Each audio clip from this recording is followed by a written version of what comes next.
Thanks, everyone. I was raised in the buckle of the Bible Belt in Nashville, Tennessee, by a single mother who worked as a secretary. When I was 6, she married my stepfather, a stockbroker, and we went from working class to middle class. I was an overachiever, attending a magnet school, graduating high school with honors and college credits, working 2 different jobs. By the time I graduated, my parents divorced, and it was clear that I would be on my own financially.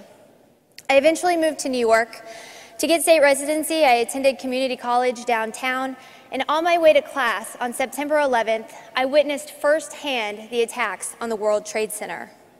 After watching people jump out of burning buildings and running from their collapse, I spent a lot of time thinking about what America could have done to provoke such an atrocity.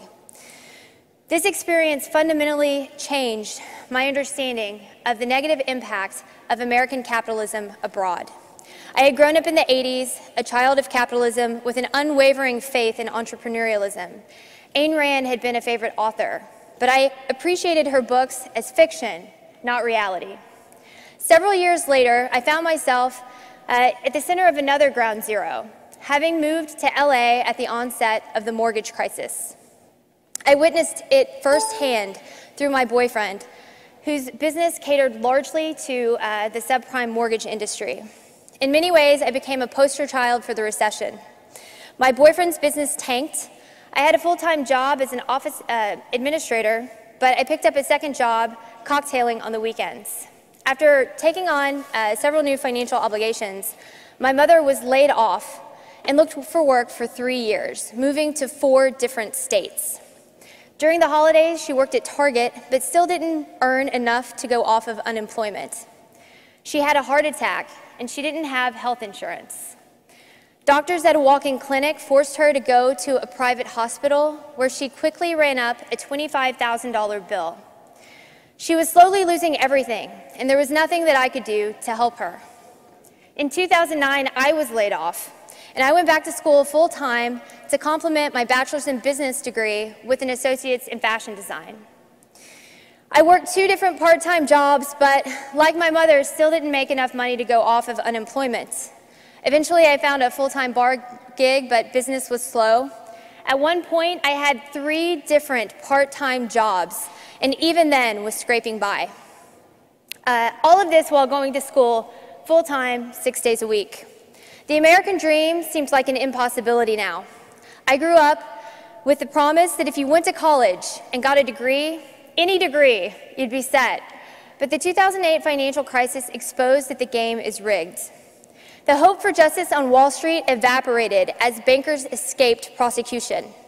The negative impacts of American capitalism that I had observed happening to people abroad were hitting home, and my apathy, turned to anger. I started a blog called Lady Libertine. I joined the Occupy movement covering protests around the country. I naively thought that everyone could agree that we needed to restore Glass-Steagall and reform the banks. When it was clear that Wall Street would avoid substantive reform, that politicians were in the pocket of the financiers bankrolling their campaigns, I realized that the root of the problem is money in politics. I started a web show called The Undercurrent with the Young Turks, which ultimately led me to American Family Voices and here with you today. Because I think that I have an obligation, that we all have an obligation to try to prevent another ground zero. As we gather here in Detroit, the heart of American manufacturing, and arguably ground zero for the destruction of the middle class, we are at a critical juncture for more possible ground zeros, economic and otherwise.